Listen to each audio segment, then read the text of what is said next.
Steve, your channel is Beer Native Craft Beer Reviews and Insights, right? I think that's pretty interesting that you're providing the insights. One of the things that I have criticized beer reviewers in the past for is that they're being just a visual representation of like things like Untapped and things like Rate Beer or Beer Advocate or whatever. What are the insights you're providing, and like what is the driving force? What inspired you to be able to or want to provide insights as opposed to just simple review scheme? Oh, okay. Yeah, that's well. What are the insights? The insights are growing. Let's say that, right? As I work out, because it's probably worth being clear. My channel's been live for like 2 weeks. I think I started on my birthday. My birthday this year was International Beer Day, by the way. Now everybody knows when my birthday is. So you send gifts. So it was kind of exactly what you just said. I was thinking of the actual root of why I started the channel is because I have to get better at YouTube for another reason, for my work actually. And I didn't want to make really bad videos for an unforgiving audience, which is the technology sector that I work in. And so I thought, I love beer. Yeah, I'm a big beer fan. I've been brewing since the 90s when I used to live in Canada. Now I live in England. And I thought, I'll go see if people do beer reviews and talk about, you know, the nuance of what makes a beer good, right? And I saw a lot of beer reviews. You interviewed Simon from Real Ale Craft Beer. That guy like dominates the beer review, and even in America, he seems to be. Even though he's in England, he seems to be the guy.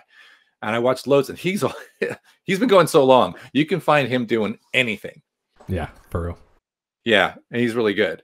I went through lesser known ones and looking in, and I think I agree with you. I don't want someone to pour the beer into a can or a glass, show it to me, and talk about things I can see.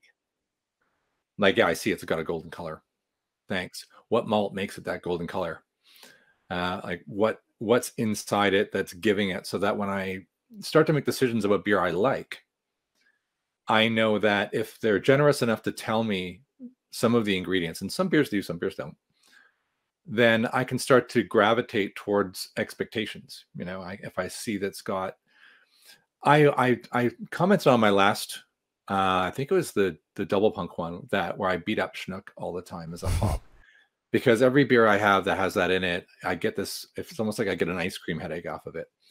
So I like to know that. So this is what I mean by insights. I like to know how the beer is constructed, and even if if the brewery has an interesting history or a tale behind it, I'd like to tell that tale as well, or maybe what they've just done as a brewery, like how have they changed over the year or something. So it gives me a little bit more of a story. Is that? And story didn't look good. Craft beer insights and stories didn't sound good. Insights make me sound smart. That does, yeah. That's marketing. So real quick, you said that you wanted to get into a sector that was a little bit more forgiving than tech. Are you thinking you're finding that in craft beer? No. People can immediately, well, the anonymity of the internet is a powerful thing when people want to provide criticism. So that's fine. I get that. I think it was more down to, I'm advancing, I guess, quicker than I thought in terms of understanding how to make engaging video, I guess. And that was where I meant forgiving. Like, I watched a lot of very raw video on beer reviews, and they were entertaining. Like, but you can see it's on a phone, or it's not a produced thing.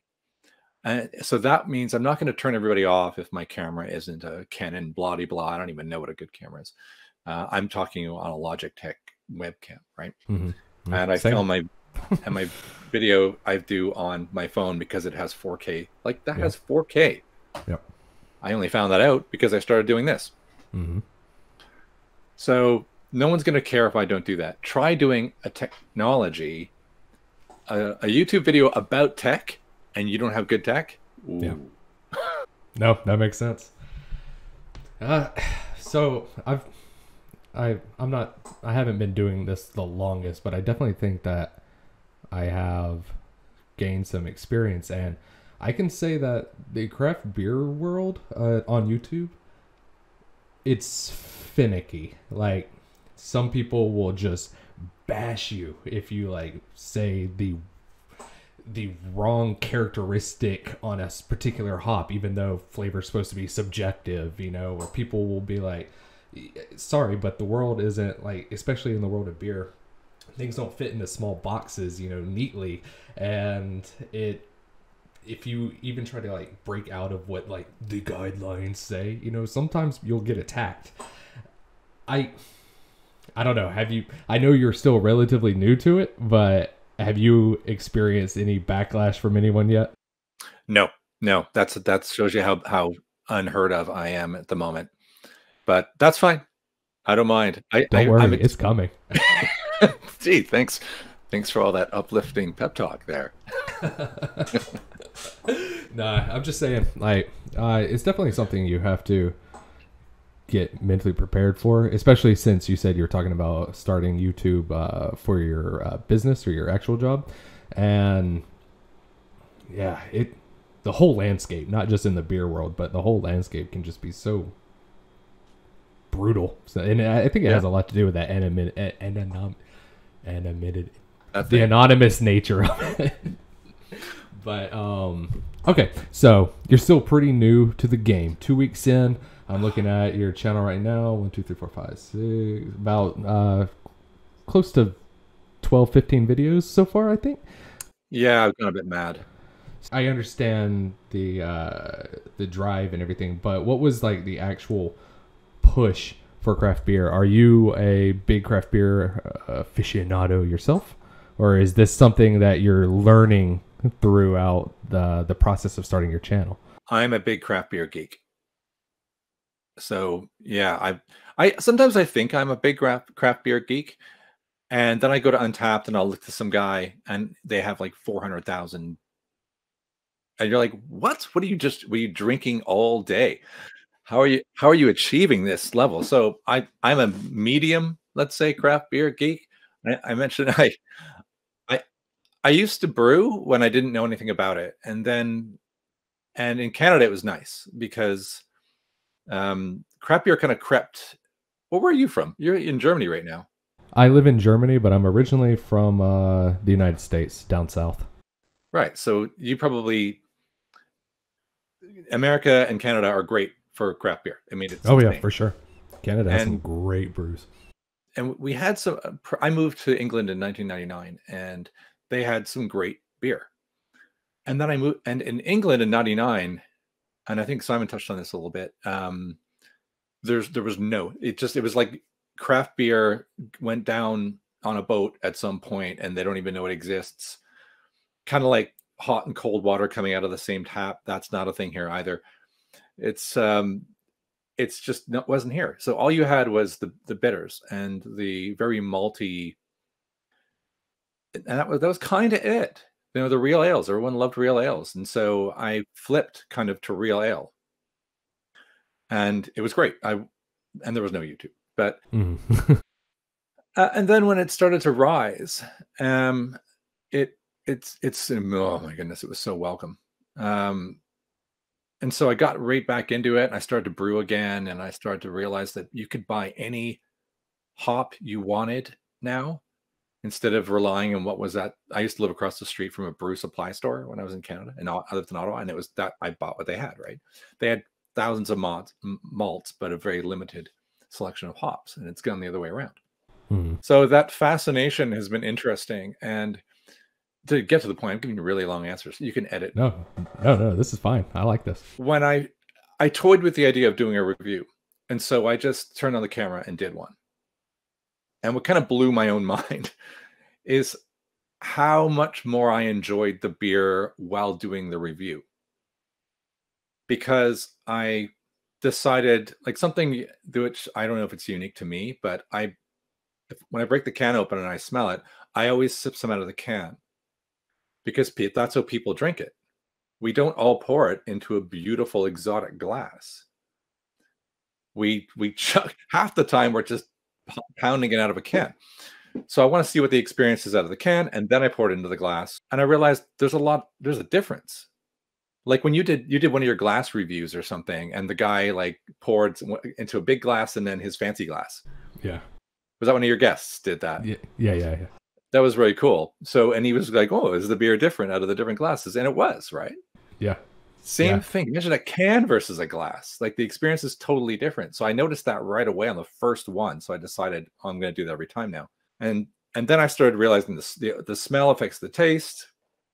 And then I started being critical of packaging. I think that's my own thing. I don't know why I did that, but it became really fun to break it down. I didn't realize how much I would enjoy doing the first review. So now I decided to pursue it because I really liked just creating the review. Now it's not that I don't care if nobody watches, but there's a little bit of that I don't care if anybody watches. I like the experience of the review process. It's fun. Well, I will say that is, to me, the most important part, is that you have to enjoy this, especially if you want to make it a hobby. I a lot of people I've watched over the years, I've been doing this 7 years, I guess, maybe less. I don't remember, but because I started out doing beer reviews when I first did it, and I did that for like several years. But I watch a lot of people come, and I watch a lot of those same people go. Yeah, very quickly with less than a year, because they did it in like their first 2 or 3 beer reviews. They're plugging like PayPal and Patreon because they want to make drinking beer a job, which I understand. That's cool. That's like the dream, right? But honestly, unless you're racking up tons of subscribers and tons of money and everything, or tons of views, you're just not going to be able to do that on YouTube until you really develop that fan base. Yeah. I think when I was able for monetization before they changed the rules several years back, I was making like $100 a month. Sorry, but I don't care where you live. You're most likely not going to live off of that. But another thing I want to hit on is you talked about that the packaging, the critical of packaging.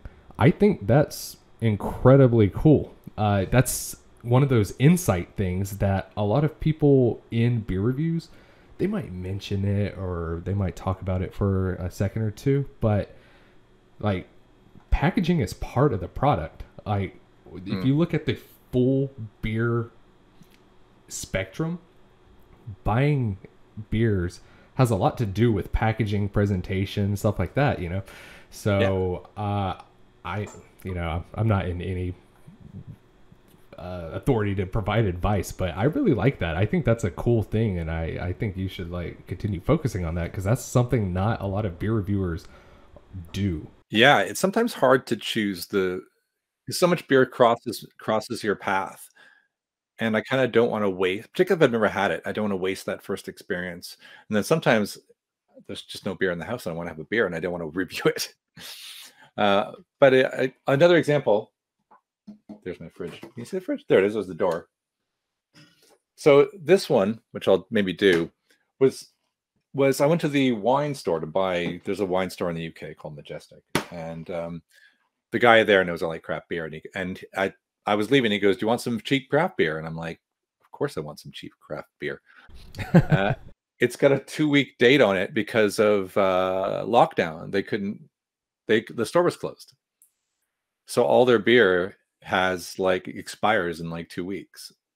So he gave me, that was like 50p for a beer, for a craft, for like a session ale from what was it, Norway or something. So like, bam, you're going to get on the show, because the story of how I got that is funny. And I'm not going to show you now, but the packaging is cool. So it was really interesting.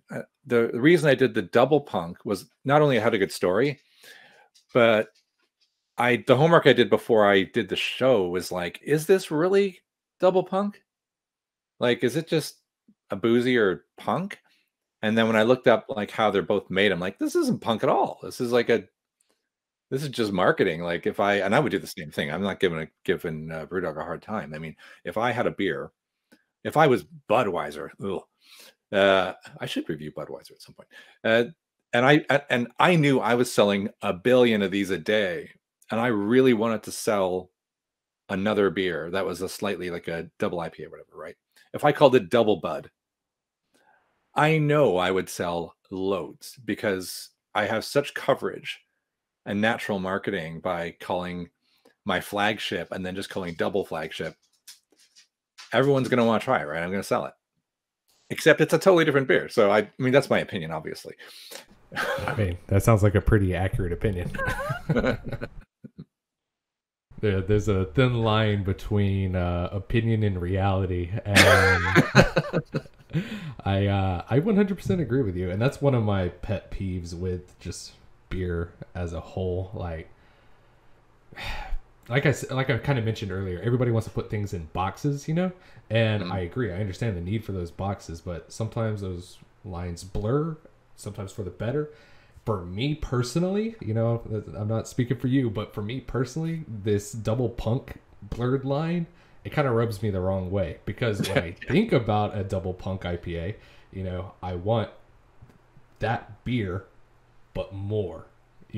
So if we're coming at it with different hops, different malts, everything like that, I don't feel like I'm getting double punk. I would feel like I am getting an imperial or double IPA. I think that's its what it is. Own vibe. You know what I mean? Yeah. The silver lining was that it was good. Yeah, I mean, that certainly helps. But yeah, I mean, marketing, it's a huge, weird part of craft beer. Okay, so Brewdog Clockwork Tangerine. That was the first beer that you posted on your channel. What was the inspiration for doing that? Like, I love talking to beer reviewers and finding out what their first beer review is and why. Was it on a whim, or like was there a motive or a purpose behind it? Okay. Well, there's through sort of a few reasons. One, I had some in the house because the Sainsbury's, that guy who delivers the thing, they just started carrying the mixed pack of Brewdog, and getting decent beer where I live in the UK is I have to order it normally. That doesn't show up at my supermarket guy. And so I had some. The other thing was, along with Clockwork Tangerine, I had, what was the other one I had?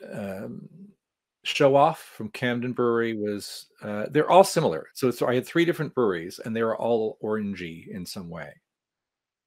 And so, and when that's the case, I sometimes I get a bit totally opposite. It wasn't because I love Brewdog. It was because I wanted to rip into it a little bit. Because if they just make a beer, like this is what I told my wife, actually. She's like, why, when they make a beer that has an orange flavor, it reminds me of when I was in university. You'd go to a party, and there'd be a whole bunch of really cheap beers there, and somebody would give you like the worst beer. I don't know. I don't want to alienate people, but a bad beer. And it's all they had. So you pour it into a glass, but then you check the fridge to see if they had any orange juice, because if you pour a tiny bit of orange juice into a bad beer, it kind of makes it into an okay beer. Like, and so I found some of the beers that were orange, claiming to be, exotic, just tasted like the old rubbish beers with the bit of orange juice in top. So I picked that one at random, not because I hadn't had it yet. And I did the review, and actually I kind of criticized it for tasting like a child's cough medicine, because it did. It, like, I don't know, in Canada, you guys had this in the States, but there was a cough medicine called Triaminic, had this like orange, kind of almost like the same thing that would be on a toilet door, this kid on it symbol, and it was awful. And it was like the standard, if you were ill, you'd be given this you got a cough, Triaminic, you got flu, Triaminic, you stub your toe, Triaminic. And it was just awful. And I drank that beer, and I thought, this is exactly what I wanted. I wanted to have one that wasn't deriving its orange based on a complex combination of hops, but instead maybe did that and kind of wrecked it by putting too much, I don't know, adjunct of some kind in there that made it seem a little not orangey anymore. But I mean, like you say, that's an opinion, right? Somebody who just absolutely loves that kind of tart, odd, medicinal orange might think it's the greatest thing ever. Yeah, that to me, everything you just described sounds like extract to me, and I always medicinal and plasticky tasting. I don't know, but I give you huge kudos for calling that out. A lot of beer reviewers don't have either the balls or the integrity to be able to say I don't like this beer, one, because they're afraid of not getting sponsorships from breweries or not getting free beer from breweries or whatever. And then a lot of other beer reviewers are just honestly just afraid to say negative things. And I think there's a massive lack of integrity. So here's a blunt question for you. Do you have the balls to take like massive breweries and say that, if something they make sucks? Are you willing to say that? Oh, totally. Come on. That's the funnest. That's the most fun.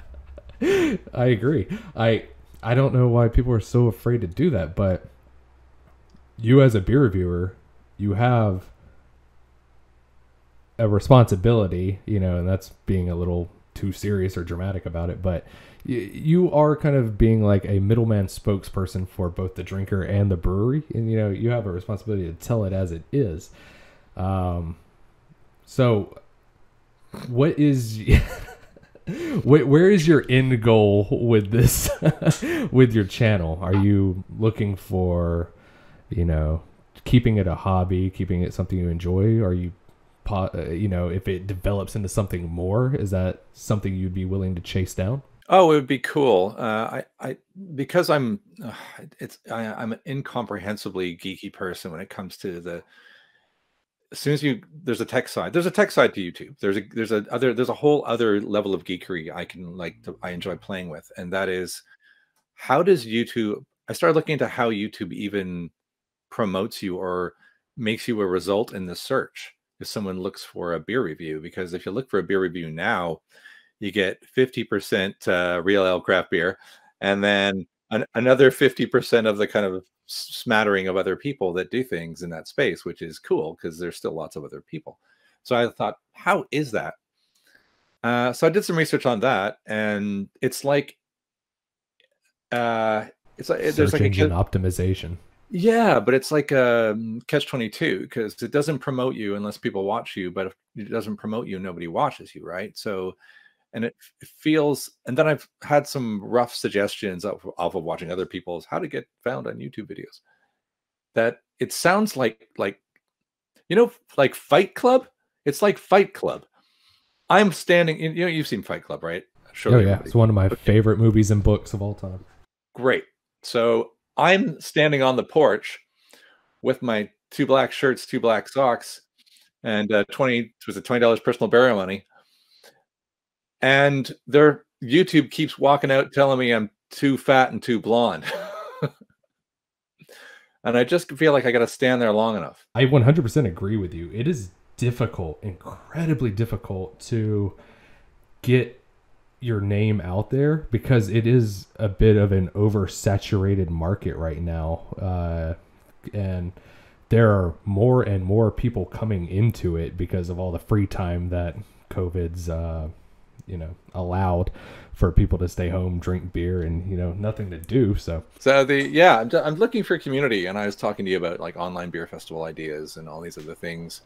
If you look at, I have a website like by BEERNATIVE.TV is the website, but there's nothing on it. I mean, it's just another way of finding the videos, right? Yeah. But what's on it? So every time I do a beer review, I've got that odd scoring system that I enter. So I enter that into a Google Sheet just after I do the review. It pushes out to like a sheet. The sheet gets pulled into my WordPress. The WordPress takes the brewery's address, geocodes it, and puts it on a map. So there's a map on my website that shows you all the location of the breweries of all the beers I've tried. And you can click through and it goes to you can jump to the review from there, which sounds good. Why am I doing that? I don't know. I don't know what I'm going to do with that. But I think there's some interesting information that could be used if I just keep tracking it. Like if I'm like you know, the big reviewers, people who say they've done 2,000 reviews. At the end of 2,000 reviews, the fact that I've tracked all of them and I'm writing the hops down and I'm writing the malts and I'm writing the percentages, I'll be able to reverse engineer out of that what is there a correlation between my scoring and the content of the beer. That's pretty geeky, right? Yeah, that might be geeky, but that's the thing that people fucking really care about. And honestly, if you stick with this, you're actually setting yourself up for a unique and interesting aspect of success that a lot of beer reviewers don't pay attention to. And that is and you might know this coming from the tech sector or more knowledgeable in the tech, but data almost equates to money. You know, it's almost, you know, a currency in and of itself. And I talked with Simon a little bit about this. Sponsors, not just like breweries, but like actual advertising sponsors and stuff like that, they want those metrics and they want to know, you know, like any bit of data you can plug to them matters. So when you're talking about mapping a beer review to a specific point, they can take that, they can compare that to numbers of people who watch the video, they can compare that to interaction and all this other stuff. When you compare the data that you are collecting yourself, and then you put that with the algorithmic data that YouTube provides on your user dashboard, you are creating a beautiful picture that I think a lot of advertisers, sponsors, and stuff like that would be very interested in. So I don't know if you ever had that in mind, but you're actually setting yourself up in a very interesting way in the future if you're looking for advertisement engagement. It would be cool. It's like, I have an idea what I would do with it. Unfortunately, I can't fast forward 5 years, so I've got the 2,000 beers in my review to see that. Why didn't I record IBU? Yeah. Well, Like, no. So I'm not a money driven person. I don't care about money at all. It helps buy beer. It does for sure. But I don't do anything based off of money I can make. But what I am interested in is business aspects. I care about seeing what people care about when it pertains to beer.